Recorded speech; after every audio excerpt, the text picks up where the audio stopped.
प्रिय भक्तगण, आज हम आपको एक कथा का श्रवण करा रहे हूँ जो सुनने मात्र से आपके जीवन में सुख, संपत्ति और धन की वर्षा होगी। तो चलिए कथा को प्रारंभ करते हैं। श्रोताओं, एक जंगल में एक तोता और मैना ने प्रेम पूर्वक आपस में मिलकर रहा करता था। उनमें बहुत प्रेम था। एक दिन किसी विवाद के कारण तोता और मैना के बीच झगड़ा हो गया। तोता ने कहा कि इस संसार में सबसे बड़ा पापी और विश्वासघाती स्त्री है। मैना ने जवाब दिया कि इस संसार में सबसे ज्यादा पापी और विश्वासघाती पुरुष होते हैं। जब वे दोनों आपस में लड़ते रहे और अपने विवाद का निदान के लिए वे भगवान शिव के पास गए और अपनी बात बताई। शिव जी ने तोते से कहा, तुम कैसे कह सकते हो कि संसार में स्त्री पुरुषों की अपेक्षा ज्यादा पापी और विश्वासघाती हैं? अगर आप यह कहानी सुन रहे हैं तो पूरा सुनिए। इस कथा को आधा अधूरा छोड़कर जाने की गलती मत करिएगा, क्योंकि इस पवित्र कथा को पूरा सुनने से मन चाहा फल की प्राप्ति होगी। इसलिए इस कथा को पूरा सुने। आप शिव भक्त हैं तो भोलेनाथ का अनादर ना करें। तोता बोला, प्रभु, मैं आपको एक कहानी को सुनाना चाहता हूँ जिससे हम सबको यह साबित होगा कि स्त्री पुरुषों की अपेक्षा ज्यादा पापी और विश्वासघाती होती है। फिर भगवान शिव बोले, ठीक है, तुम कहानी सुनाओ। श्रोताओं, तब तक माता पार्वती आ जाती है और कहती है, मुझे भी यह कहानी सुननी है, मैं भी सुनना चाहती हूँ। तब भगवान शिव कहते हैं, ठीक है, बैठो। फिर तोता भगवान शिव और माता पार्वती के सामने कहानी सुनाने लगता है।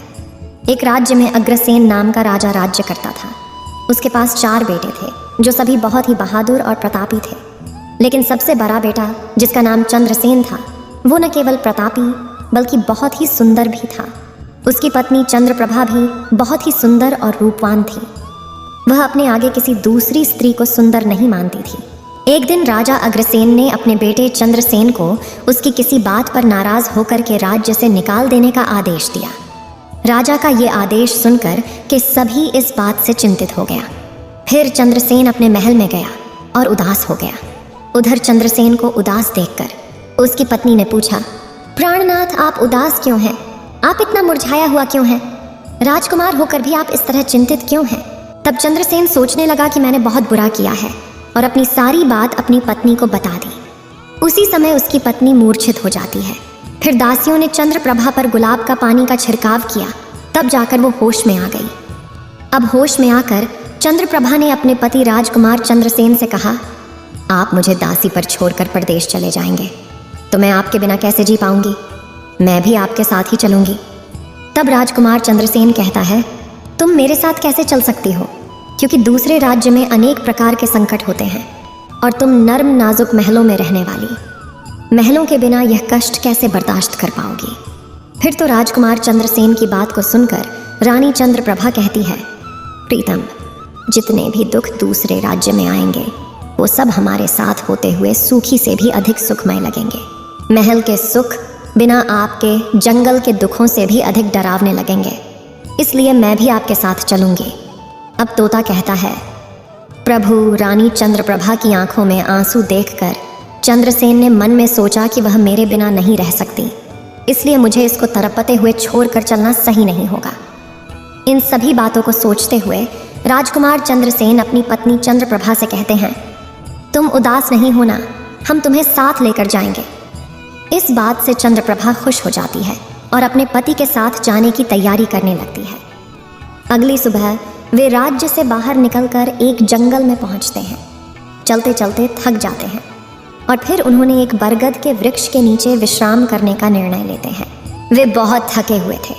ठंडी हवा के झोंकों ने उन्हें नींद तुरंत आ गई, परंतु कुछ देर बाद वहीं पर एक सांप ने रानी को काट लिया। फिर तोता कहता है, हे प्रभु, आगे सुने। सांप के डसते ही रानी तड़पने लगी और चंद्रसेन की आंख खुल गई तो रानी को तड़पता हुआ देखकर और सांप को जाता हुआ देखकर चंद्रसेन बेचैन हो गए। फिर कुछ देर बाद रानी की मृत्यु हो गई। इस प्रकार मृतक रानी को देखकर चंद्रसेन ऊंचे स्वर में रुदन विलाप करने लगे। उसका रोना धोना सुनकर जंगल के जीव जंतु उसे खाने के लिए वहां आ गए। फिर चंद्रसेन ने मन में सोचा, अब जीवन संगिनी ही मर गई है तो मैं अब जी कर क्या करूंगा और इसी जंगल में अपने प्राण त्याग दूंगा। ऐसा मन में सोचता है। फिर वो रानी की लाश के पास से उठ जाता है और जंगल से लकड़ियां इकट्ठी करने लगता है और रोकर कहता हूँ कि मैं भी रानी की चिता में जलकर मर जाऊंगा। बस उस समय स्वर्ग से एक देवदूत आता है और मुझे रोते हुए देखकर उसके मन में दया आती है वह राजकुमार चंद्रसेन के पास जाता है और पूछता है, तुम क्यों रो रहे हो? आखिरकार तुम्हारा दुख क्या है? तो राजकुमार चंद्रसेन ने देवदूत से कहा, मेरे पास अपना दुख कहने की शक्ति नहीं है। मुझे चाहिए कि यह धरती फट जाए और मैं इसमें समा जाऊं। फिर देवदूत ने कहा, तुम मुझे अपना हाल बताओ, शायद मैं तुम्हारी मदद कर सकूं। फिर चंद्रसेन ने कहा, महाराज, मैं एक राजकुमार हूं और राजा अग्रसेन का बेटा हूं। मेरे पिता ने मुझे राज्य छोड़ने के लिए कहा था, इसलिए मेरी पत्नी और मैं इस जंगल में चलते चलते यहाँ आ गए। यहाँ आकर मेरी पत्नी को सर्प ने काट लिया है और उसकी मृत्यु हो गई, और मैं लकड़ियाँ इकट्ठा कर रहा हूँ ताकि मैं अपनी पत्नी के साथ ही जलकर अपने आप को भी अग्नि के हवाले कर सकूं। तब तोता कहता है, हे प्रभु, आगे सुने। चंद्रसेन की बातों को सुनकर देवदूत कहते हैं, राजकुमार, तू बड़ा मूर्ख है। यह संसार है, यहाँ इंसानों का आना जाना लगा रहता है। इस शरीर को एक दिन सबको त्याग देना पड़ेगा, तू भी इसे जानता है। इस संसार में कोई भी किसी के साथ नहीं आता और ना ही किसी के साथ जाता है, फिर भी तुम मूर्खों की तरह यह बात कर रहे हो। अगर तू जीवित रहेगा तो बहुत सारी रानियां तुझे मिलेंगी, इसलिए मेरे कहने पर मरने का विचार छोड़ दो। इस मानव शरीर को प्राप्त करने के लिए देवता भी बेहद इच्छुक होते हैं। तू फिर इस शरीर को क्यों नष्ट करना चाहता है? इस प्रकार देवदूत के शब्दों को सुनकर चंद्रसेन कहता है, महाराज, आपने जो कुछ कहा है वह सत्य है, किंतु ऐसी पतिव्रता पत्नी मुझे किसी जन्म में भी नहीं मिलेगी, इसलिए मैं इसके साथ ही मरूंगा। फिर देवदूत चंद्रसेन के विचार सुनकर देवदूत ने जान लिया कि ये अपनी पत्नी के बिना नहीं रह सकता है। तब देवदूत ने चंद्रसेन से कहा, राजकुमार, तेरी पत्नी के जीवित करने के लिए केवल एक ही उपाय है। अब तू मेरी बात को ध्यान से सुनो। यदि तू इस उपाय को कर सकता है तो तेरी रानी जीवित हो सकती है। फिर चंद्रसेन ने कहा, महाराज, आप जो कुछ भी कहेंगे वह सब करने के लिए तैयार हूँ, केवल मेरी पत्नी को जीवित कर देना। तब देवदूत ने कहा, तुम्हारी रानी की आयु केवल 20 वर्ष थी, जिसने इसे बिता दिया। इसके बदले तेरी उम्र 70 वर्ष की है, जिसमें से 30 वर्ष बीत चुके हैं। तेरी जीवन काल में 40 वर्ष अब भी बाकी हैं, यानी तुझे 40 साल और जीने का अवसर है। यदि तू अपनी पत्नी को आधा अपने जीवन का समर्पण कर देता है तो तुम दोनों की आयु समान हो जाएगी। अगर तुम यह मान लो तो रानी जल्द ही ठीक हो जाएगी। इस तरह देवदूत की बात सुनकर राजकुमार चंद्रसेन ने कहा, मुझे मान्य है। फिर देवदूत ने चंद्रसेन के हाथ में पानी दिया और 20 वर्षों तक रानी के पैरों पर पानी डालने का संकल्प लिया। अब जैसे ही चंद्रसेन ने संकल्प किया कि वह जल को रानी के पैरों पर डालेगा, देवदूत ने कह दिया, पानी को पैरों पर डालने से पहले मेरे एक बात को ध्यान से समझ लो। इसमें एक गुप्त रहस्य भी है। अभी तो तुझे रानी की आवश्यकता है, तुम पानी डालकर उसको बचा सकते हो, लेकिन भविष्य में अगर रानी की आवश्यकता नहीं पड़ती है तो तुम अपने संकल्प को वापस ले सकते हो, और जब तुम वह संकल्प वापस लेते हो तो तुम्हारी रानी को तुरंत ही मौत हो जाएगी। परंतु एक बात हमेशा याद रखना, इस संकल्प को कभी वापस न लेने की बात रानी से कहना मत, वरना तुम अपने संकल्प को वापस नहीं ला सकोगे। हमेशा याद रखना, जीवन में कुछ बातें हमेशा छिपा कर रखनी चाहिए, क्योंकि कभी कभी ये बातें काम आ सकती हैं। फिर तो ऐसा कहकर और उस रानी के सामने आकर वो देवदूत जो थे अंतर्ध्यान में चले गए। तब चंद्रसेन रानी से कहता है, आप सो गई थीं, मैंने आपको नहीं जगाया? फिर चंद्रसेन कहने लगा, तुम बहुत थकी हुई थीं, इसलिए मैंने तुम्हें नहीं जगाया। इस प्रकार राजकुमार चंद्रसेन ने अपनी रानी से सारी बातें छिपा दी कि सर्प ने तुम्हें काट लिया था और तुम मर गई थी। मैंने तुम्हें फिर जीवित कैसे किया है, ये सब राजकुमार ने अपनी पत्नी से छिपा लिया। फिर तोता बोला, प्रभु, फिर वो दोनों आगे बढ़ गए। कई दिनों बाद उन्होंने एक बहुत ही सुंदर स्थान देखा। वहाँ पर एक फकीर की कुटिया थी। जब वे वहाँ पहुँचे तो उन्होंने देखा कि एक सुंदर युवक फकीर हुक्का पी रहा था। वे दोनों बहुत ही थके हुए थे, इसलिए वे फकीर के पास बैठ गए। उस समय राजकुमार ने रानी से कहा, रानी, हमें प्यास लगी है, हम कुएं पर जाकर पानी पी आते हैं। अगर तुम भी प्यासी हो तो तुम्हारे लिए भी पानी ले आते हैं। तब राजकुमार की बात को सुनकर रानी ने कहा, मुझे तो प्यास नहीं लगी है, आप जाइए, पानी पिए, फिर वापस आइए। इसके बाद रानी की जवाब सुनकर राजकुमार चंद्रसेन एक लंबी रस्सी लेकर कुएं की ओर जा रहे हैं। चंद्रसेन पानी पीने पहुंचे तो राजकुमारी चंद्रप्रभा उस फकीर की ओर देख रही हैं। चंद्रप्रभा फकीर की सुंदरता को देखकर उस पर मोहित हो गई, अर्थात वह उसको दिल दे बैठी थी। अब वह फकीर से कह रही हैं, फकीर साहब, आप यहाँ बहुत खुशी से रहते हैं। फकीर ने कहा, तुम भी मेरे साथ रह सकती हो, लेकिन तुम्हारे पति भी साथ में हैं, तो कैसे तुमको रख सकते हैं?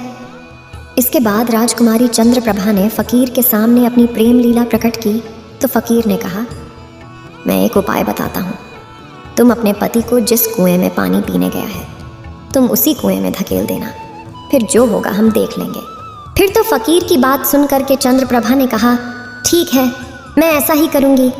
अब इतनी ही देर में राजकुमार चंद्रसेन पानी पीकर रानी के पास आया तो रानी कहने लगी, मुझे भी अब प्यास लग रही है, कुएं पर वापस चल करके मुझे भी पानी पिलाओ।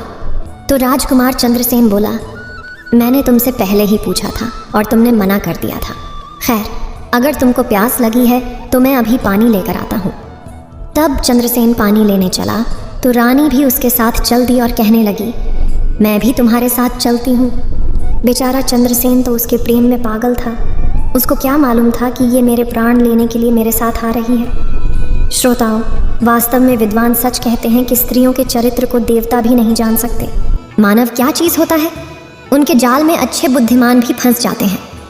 जब राजकुमार चंद्रसेन कुएं पर जाकर पानी भरने के लिए डोल भरता है तो रानी ने अपने पति यानी राजकुमार चंद्रसेन को धक्का देकर कुएं में गिरा देती है और खुद फकीर के पास चली जाती है। वह फकीर रानी को अपने साथ ले जाकर एक राज्य में बस जाता है। वहाँ दोनों खुशी से रहने लगते हैं। फकीर ने फिर रानी को ऐसा नाचना और गाना सिखाया कि वह नृत्यांगना के रूप में मशहूर हो गई। धीरे धीरे वह राजकुमारी पूरे नगर में प्रसिद्ध हो गई। इस तरह रानी के नृत्य और गीत के कारण वह फकीर के पास लाखों रुपए बन गए। रानी भी उस फकीर के साथ मस्ती में रहने लगी थी। जिस समय रानी ने अपने पति चंद्रसेन को कुएं में धकेल दिया था, तब संयोग से एक जंजीर जो कुएं में लटकी थी उसे पकड़ लिया था। चंद्रसेन ने उसको पकड़ा और कुएं में लटकता रहा। ईश्वर को याद करते हुए वो सोचने लगा, क्या यही मेरे प्यार की सज़ा है? और कुछ समय बाद बंजारों का एक काफिला वहाँ आया। काफिले में से एक बंजारा डोल लेकर कुएं का पानी भरने लगा। जब उसने पानी में डोल डाला तब चंद्रसेन ने उसका डोल हाथ से पकड़ लिया। बंजारा यह देखकर चौंक गया और पूछा, तुम कौन हो? राजकुमार चंद्रसेन ने कहा, भाई, मैं आफत का मारा हुआ हूँ, मुझे यहाँ से निकालो और मेरी जान बचाओ। मैं सारी जिंदगी आपके उपकार को नहीं भूलूंगा। और ऐसा कह करके राजकुमार बंजारे से प्रार्थना करने लगा।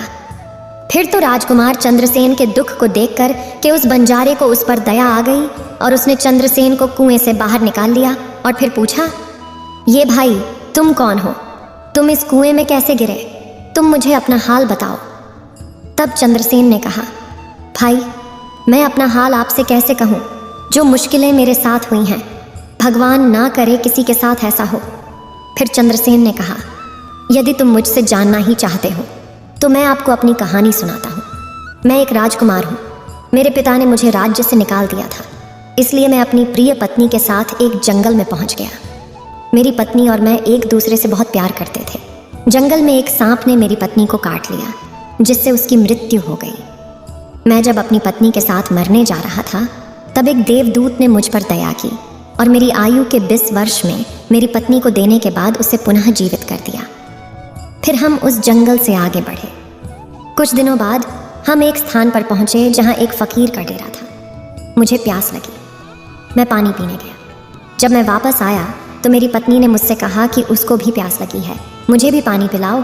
और इसी तरह कहकर मेरी पत्नी मेरे साथ उस कुएं पर आ गई। मैं कुएं से पानी निकाल रहा था तो उसने मुझे पीछे से धक्का दिया। कुएं में लटकी हुई एक जंजीर मेरे हाथ में आ गई, जिससे मैं कुएं में गिरने से बच गया। और फिर जब आप आए तो मैंने आपको आवाज़ दी, जिसके बाद आपने मुझे कुएं से बाहर निकाला। अब तोता बोला, प्रभु, इस प्रकार राजकुमार चंद्रसेन ने दुखी मन से सारा हाल उस बंजारे से कह दिया और फिर अपनी व्यथा सुनाकर चंद्रसेन चुप हो गए। उधर बंजारा ने उसकी बात को सुना और रानी की करतूत सुनकर दुखी होकर कहा कि स्त्रियां का चरित्र भगवान भी नहीं समझ सकते, तो मनुष्य कैसे समझ सकता है? बोलकर ऐसे कहकर बंजारा ने चंद्रसेन को सिर पर हाथ फेरा और कहा, तुम चिंता मत करो, भगवान बड़े दयालु हैं, वह तुम्हारी सहायता करेंगे। फिर उसने और कहा, तुम चाहो तो हमारे साथ कुछ दिन रुक सकते हो। राजकुमार चंद्रसेन ने उन बंजारों के साथ रहने को सहमत हो गया। फिर उनकी सहायता से वह कुछ दिनों बाद उसी राज्य में पहुंचा जहां उसकी पत्नी चंद्रप्रभा और वह फकीर रह रहे थे। उस राज्य को देखकर वह बंजारे से कहा, भाई, मेरी इच्छा है कि तुम कुछ दिन इस राज्य में रहते हैं। तब बंजारे ने कहा, आप जैसे चाहें, मुझे कोई आपत्ति नहीं है। फिर राजकुमार चंद्रसेन, जो बंजारे से विदा होकर राज्य में आया, काम की तलाश में घूमने लगे। कुछ दिनों बाद राजकुमार की मेहनत परिश्रम देखकर उसे एक बड़े व्यापारी ने अपने पास नौकरी पर रख लिया। इस तरह राजकुमार चंद्रसेन ने उस व्यापारी के पास रहना शुरू किया और बड़ी मेहनत और प्यार से अपने कर्तव्यों का निर्वाह करना शुरू किया। यह देखकर उस व्यापारी ने चंद्रसेन को बड़ा सम्मान दिया और उसे अपने यहाँ का मुनीब बना लिया। और इस तरीके से राजकुमार चंद्रसेन के दिन बड़ी खुशी खुशी गुजरने लगे। अब एक दिन नगर के राजा के यहाँ चंद्रप्रभा के नृत्य का आयोजन हुआ। राजा ने उस शहर के सभी बड़े व्यापारी और सेठों को अपने यहाँ नृत्य देखने के लिए आमंत्रित किया। जब राजकुमारी चंद्रप्रभा का नृत्य होने वाला था, शहर के सभी व्यापारी और सेठ साहूकार राजा के यहाँ पहुँच गए। चंद्रसेन, जो रानी के नृत्य और गायन की प्रशंसा सुनता था, उसने भी सोचा कि मुझे इस नृत्य को देखना चाहिए। उसने भी राजा के दरबार में सेठ के साथ यहाँ पहुँच गया। रानी ने अप्सरा के समान नृत्य किया और उनकी सुरीली आवाज़ में कई सुंदर रागों को प्रस्तुत किया। उनके गाने को सुनकर महफिल के सभी लोग आश्चर्य में आ गए और सभी बहुत सारे इनाम दिए। इसके साथ ही राजा से लेकर प्रजा तक सभी ने उन्हें प्रशंसा की। राजकुमार चंद्रसेन ने अपने हाथ की अंगूठी उठाई जिसमें हीरा जरा हुआ था और फिर वह उसे उतार कर रानी चंद्रप्रभा को भेंट कर दी। इसके बाद रानी चंद्रप्रभा ने अंगूठी को पहचान लिया और मन ही मन में कहने लगी, यह तो बहुत बड़ा आश्चर्य हो गया। मेरा पति जिंदा है और यहाँ पहुँच गए हैं। अब वह मुझे छोड़ेगा नहीं, इसलिए मुझे कुछ ऐसा करना चाहिए जिससे वह मारा जा सके। उसने मन में सोचा, अब मैं यहाँ के राजा को एक सुरीली गाना और नृत्य सुनाऊंगी जिससे वह खुश होकर मुझे कुछ मांगने के लिए बोलेंगे। तब मैं राजा के आदेश से उन्हें मारवा दूंगी। इसके बाद राजकुमारी चंद्रप्रभा ने एक सुरीली गाना और नृत्य को सुनाई। रानी की इस बसंत की बहार को सुनकर राजा खुश हुआ। वह चंद्रप्रभा को वो बोले, मैं तुम पर बहुत खुश हूँ, तुम मुझसे क्या मांगती हो? तब राजकुमारी ने कहा, अगर आप मुझसे प्रसन्न हैं तो सबसे पहले मुझे वचन दीजिए और फिर जो कुछ मैं मांगूंगी वह आप मुझे वही देंगे। फिर चंद्रप्रभा ने कहा, इस सभा में मेरे एक चोर है, कृपया उसे फांसी की सजा दें। राजा ने कहा, तुम उस चोर को मेरे सामने लाओ। रानी ने उसका हाथ पकड़ा और उसे राजा के सामने ले गई। राजा ने अपने सैनिकों को आदेश दिया कि उस चोर को जल्लादों के पास ले जाओ और उसे चोर को फांसी पर चढ़ा दो। इसी बीच चंद्रसेन का सेठ भी वहां पहुंचा।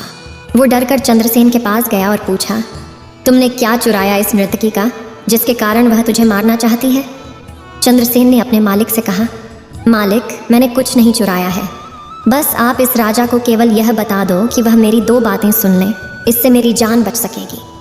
अब चंद्रसेन का मालिक इसे सुनकर अपने साथी व्यापारियों और साहूकारों के पास गया और सभी ने मिलकर मशवरा किया। उन्होंने कहा, मित्रों, या तो राजा न्याय करें या हम सभी इस शहर को छोड़कर कहीं और चले जाएंगे। और इस प्रकार सभी व्यापारी राजा के पास गए और कहने लगे, राजा साहब, हमारा मुनीब निर्दोषी है, उसे मार देने की आपका आदेश है। वह कह रहा है कि वह अपनी 2 बातें आपको कहना चाहता है। फिर भी आपको लगे कि उसने अपराध किया है तो उसे फांसी दे देंगे, लेकिन मेरे मरने से पहले राजा केवल मेरी 2 बातों को ज़रूर सुने। फिर राजा ने व्यापारियों की बात सुनकर कहा, ठीक है, मुनीब को बुलाओ। चंद्रसेन को लेकर राजा के सामने लाया गया और राजा ने कहा, तुम जो कुछ कहना चाहते हो वो मेरे सामने कहो। तब राजकुमार चंद्रसेन ने कहा, महाराज, मैंने क्या दोष किया है जिसके कारण आपने मेरी हत्या का आदेश दे दिया है? फिर उसकी बात को सुनकर राजा ने कहा, तू इस नर्तकी का चोर है? तो चंद्रसेन ने कहा, नहीं महाराज, मैं इस उल्टा स्त्री का पति हूँ जिसने कुएं में धकेल कर एक फकीर के साथ चली आई है। राजकुमारी चंद्रप्रभा ने समझ लिया कि बात बिगड़ रही है। तब राजा से कहती है, महाराज, मैं कुलटा हूँ, यह झूठ बोल रहा है। ये कौन है? मैं इसे जानता तक नहीं, ये तो मेरा चोर है, मैं सिर्फ इतना ही जानती हूँ। फिर राजकुमार चंद्रसेन ने कहा, महाराज, ठीक है, अगर यह मेरी पत्नी नहीं है तो वो सब कुछ जो मैंने रास्ते में छोड़ा था वह मेरी अमानत के रूप में वापस कर दें। फिर चंद्रसेन रानी की ओर देखे राजकुमार ने अपनी अमानत को लौटाने की बात की तो राजकुमारी चंद्रप्रभा ने इसे स्वीकार कर लिया। तब चंद्रसेन ने कहा, अच्छा, अब तुम अपने हाथों में पानी लो, हमारा न्याय इसी सभा में होगा। पानी लेकर वह जमीन पर रखा और कहा, वह वस्तु जो मेरे पास रास्ते में दी गई थी मैं अब वापस कर रहा हूँ। रानी ने भी पानी लिया और कहा, जो वस्तु इसने मुझे रास्ते में दी थी मैं अब वापस कर रही हूँ। जैसे ही वह अपने हाथों का पानी छोड़ा, रानी के प्राण छूट गए। यह दृश्य देखकर वहां के लोग हैरान रह गए। तो राजा ने यह देख चिंतित होकर चंद्रसेन से कहा, यह क्या हो गया, बताओ मुझे सच्चाई। तब राजकुमार चंद्रसेन ने अपनी कहानी शुरू की, अपने जीवन की सब घटनाओं को खुलकर बताते हुए उसके देश निकाले जाने से लेकर अब तक के सभी घटनाओं को सुनाया। राजा ने सब कुछ सुनकर चंद्रसेन को अपने गले लगा लिया और अपनी बेटी की शादी चंद्रसेन के साथ कर दी। तोता ने कहा, प्रभु, मैंने इस कहानी को सुना है। मैं भी स्त्रियों से घृणा करता हूँ और मैं यह कह सकता हूँ कि इस संसार में स्त्रियां पुरुषों से अधिक पापी और विश्वासघाती होती हैं। अब श्रोताओं, एक बार तोते ने भगवान शिव और पार्वती को एक कहानी से यह बताया कि स्त्री पुरुषों की तुलना में अधिक पापी और विश्वासघाती होती हैं। तो सभी ने इसे सुनकर हैरानी में डाल दिया। पार्वती ने कहा, प्रभु, मुझे लगता है कि तोते सच कह रहा है। स्त्री तो सभी में से केवल एक दो ही बिना नैतिक मूल्यों और ईमानदारी के हो सकती है, परंतु पुरुषों में भी ऐसे कुछ हैं जो पापी और विश्वासघाती हो सकते हैं। फिर भगवान शिव ने पूछा, ठीक है, तो मैना तुम कैसे सिद्ध करोगी यह बात? मैं भी एक कहानी सुनाती हूँ जिससे स्पष्ट होगा कि स्त्री की तुलना में पुरुष अधिक पापी और विश्वासघाती होते हैं। फिर माता पार्वती कहना शुरू किया, प्रभु, एक गांव में एक परिवार रहता था जो बहुत ही धनवान था और उस धनवान यानी सेठ का बेटा एक अद्भुत प्रकार का व्यक्ति था। सेठ का बेटा इतना जुआरी था कि सेठ उसके बारे में सोचते सोचते परेशान रहता था। एक दिन उनका बेटा जुआ खेल रहा था। उसी दिन उसके पिता का निधन हो गया।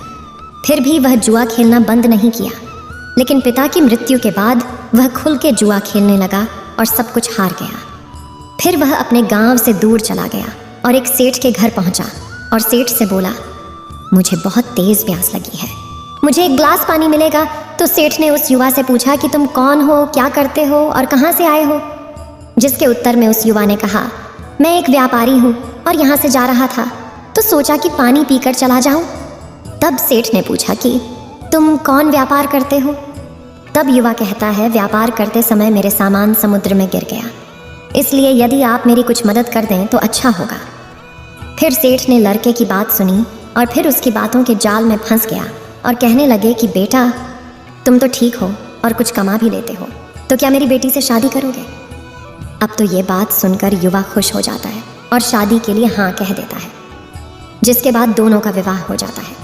प्रभु इस प्रकार सेठ अपनी बेटी को धन के साथ विदा कर देते हैं। उधर युवा लड़का को तो बस केवल धन के लिए विवाह करना था, तो उसने वो भी कर लिया।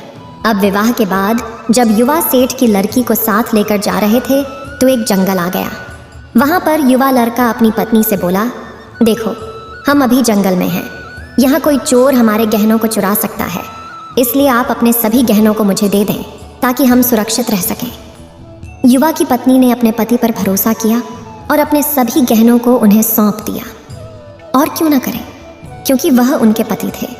उसके बाद युवा ने अपनी पत्नी के गहनों को एक पारदर्शी बंधने में बांध लिया और फिर वे जंगल में आराम से ठहरे। इस दौरान युवा के मन में लालच उत्पन्न हुआ और उनकी पत्नी के साथ जाने वाली एक दासी थी जिसे सेठ ने अपनी लड़की के साथ भेजा था।